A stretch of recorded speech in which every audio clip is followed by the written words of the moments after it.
Timnas Indonesia berhasil mengalahkan Turkmenistan dengan skor akhir 0-2 dalam lanjutan babak kualifikasi Piala Asia U23.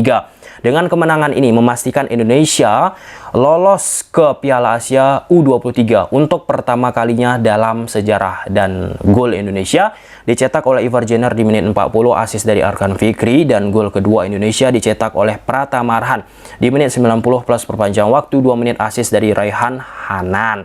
Dan seperti biasa, sebelum lebih jauh aku nggak pernah bosan-bosannya untuk ingatkan teman-teman, ketika teman-teman tonton video ini, sekalian tekan tombol like-nya. Nah, kalau kita bicara skor, tentu laga Indonesia menghadapi Turkmenistan tidak seperti laga Indonesia menghadapi Chinese Taipei. Tapi esensi taktikal, lalu bagaimana pemain-pemain kita mengeluarkan aksinya untuk memecahkan masalah di atas lapangan, itu banyak sekali yang membuat diri aku secara pribadi impress dan pada akhirnya tersenyum-senyum saat menonton pertandingan ini.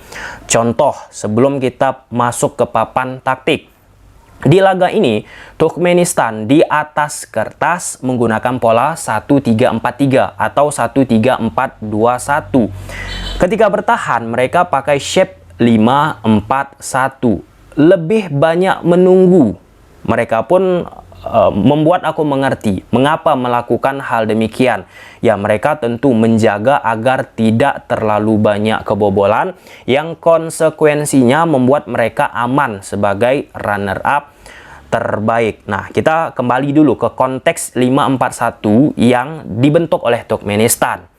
Dan dari sisi penguasaan bola, Turkmenistan pun rendah banget, hanya 29% sepanjang pertandingan. Ketika Turkmenistan bermain lebih banyak menunggu, otomatis bola akan semakin banyak dipegang oleh pemain Indonesia, dan penguasaan bolanya pun 71%.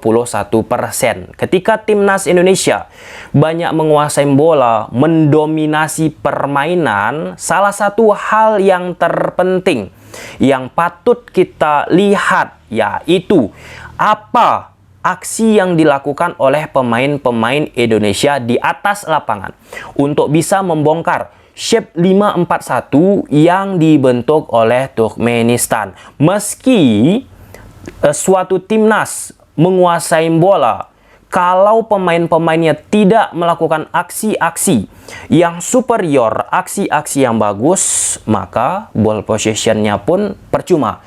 Contoh di era sepak bola modern sekarang, yang banyak menjadi sorotan itu Barcelona. Kenapa Barcelona akhir-akhir ini disorot mendalam banget, teman-teman? Karena ya, mereka menguasai bola, tetapi aksi-aksi yang dikeluarkan oleh pemain-pemain mereka di atas lapangan menjadi sorotan. Kok nggak ada kreativitas? Kok nggak ada keistimewaan? Lantas dikomparasilah dengan Pep Guardiola bersama Man City.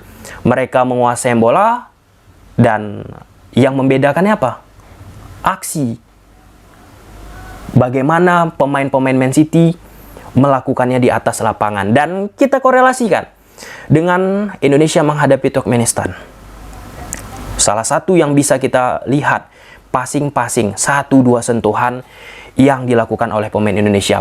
Passing ini pun bukan sekedar kita memberikan bola ke rekan kita ke samping sebelah kanan atau ke sebelah kiri atau ke depan.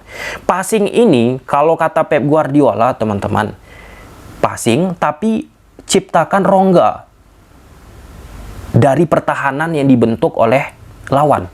Itu kata Pep Guardiola. Nah, lantas apa kaitannya dengan laga ini? Nah, kaitannya ada dengan total passing 537 dan keberhasilannya 467 atau 86%, teman-teman.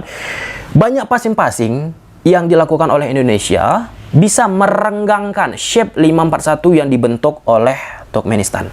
Ini kasarnya lagi. Akan aku tampilkan nih. Video gol pertama. Bagaimana akibat passing 1-2 sentuhan yang dilakukan oleh pemain Indonesia. Selain kebebasan dilakukan oleh Coach Shin Taeyong kepada anak asuhnya di atas lapangan, khususnya 3 pemain di tengahnya, bisa kita lihat mobile banget. Marcelino dan Arkan Fikri, teman-teman. Awalnya karena passing. Ketika passing terus dilakukan oleh pemain Indonesia, kita lihat shape dari Turkmenistan unbalance. Unbalance itu tidak seimbang. Atau yang lebih frontalnya amburadul. Nah, dengan skema gol pertama dilakukan oleh pemain Indonesia ini, bisa kita lihat 2 pemain tengah dari Turkmenistan, nomor 15 dan 8, tidak berada di posisinya. Artinya ketika tidak ada di posisinya, maka akan ada muncul rongga. Kembali, rongga kenapa bisa muncul? Karena passing yang dilakukan tadi. Passingnya, sekali lagi, bukan sekedar passing, tapi ada tujuan yang jelas, menciptakan rongga dan menarik lawan lagi. Itu sih salah satu hal yang harus teman-teman ketahui. Nah, lantas kalau kita lihat lagi proses gol kedua Indonesia lewat Arhan, mungkin kita merasa, wah ini skill individu Raihan Hanan, kemudian ia bisa memberikan passing crossing yang sangat bagus kepada Arhan, dan Arhan pun klinikal banget di depan gawang. Mungkin ada orang beranggapan demikian. Aku nggak katakan itu salah, itu benar juga. Tetapi kita lihat proses awalnya. Back pass dilakukan oleh pemain Indonesia ke posisi Hernando. Akan kita tampilkan gambarnya. Nah, back pass dilakukan menciptakan apa? Invite press. Invite press itu apa? Mengundang pemain Turkmenistan 5-4-1-nya ketika tanpa bola untuk ke posisi penjaga gawang Indonesia, Hernando Ari. Oke. Problem bagi Turkmenistan, tidak kolektif. Di akhir-akhir laga nih, stamina udah menurun, aku yakin. Tidak kolektifnya terlihat dari mana? Jarak antar lini, gap yang sangat lebar antara lini belakang, tengah, dan depan. Dan pada akhirnya memunculkan ruang di antara lini tengah dan belakang Turkmenistan, yang di situ ada pemain Indonesia, dan pada akhirnya Indonesia mampu menciptakan sebuah gol yang sangat apik. Jadi kuncinya passing. Dan dari pengalaman ini teman-teman, dari laga ini, makanya kita nggak heran mengapa Coach Shin Taeyong, mungkin dari beliau udah hampir 4 tahun ya di Indonesia teman-teman, passing,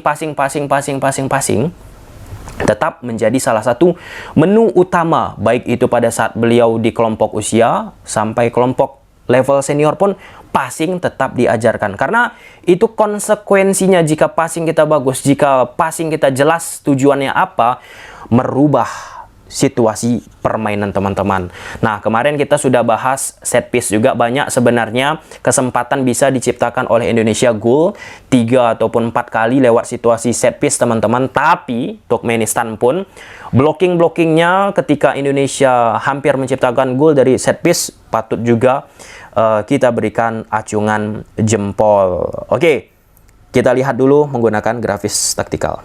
Di atas kertas, Turkmenistan gunakan pola 1-3-4-2-1 atau 1-3-4-3. Nah, tadi sudah kita jelaskan di laga ini, Turkmenistan cenderung lebih menunggu bertahan, maka shape pertahanannya terlihat jelas, yaitu 5-4-1. Durdi nomor 6 turun, 3 back di belakang, nomor 12 turun, Rahman turun, Haidaru turun. Kemudian 2 gelandang di tengah, nomor 8 sama 15 pun turun. Ruslan turun, 5-4-1. Nah, kemudian Indonesia ketika melakukan pass attacking, tentu di depan Hoki dan Rafael. Arhan akan naik, Rio Fahmi mencoba akan naik. Oke, Marcelino pun bergerak untuk naik ke depan, berada di ruang antar lini dari pemain-pemain Turkmenistan. Seperti ini. Nah, Ivar Jenner sebagai pemain nomor 6, defensive midfielder teman-teman, posisinya berada di sini. Kalau kita bicara permainan superiority, numerical number, di tengah, Turkmenistan ini kalah. Kalahnya 3 lawan 2, Marcelino, Ivar Jenner, Arkan. Mereka hanya ada 2 pemain, itu yang pertama. Tapi pintarnya Turkmenistan ini, tahu nggak apa? Ruslan nomor 13 ataupun ketika Ruslan ini cedera masuk nomor 9 pengganti ya teman-teman, sebagai cover shadow, menutup jalur passing ke posisi Varjener. Jadi dengan dia sebagai cover shadow, seperti teman-teman 3 lawan 3 di area tengah, padahal nggak 3 lawan 3. Ini kecerdikan dari ya asuhan lah ya pelatih Turkmenistan, sehingga beberapa momentum kita bicara lini tengah teman-teman nggak kreatif seperti saat menghadapi Chinese Taipei.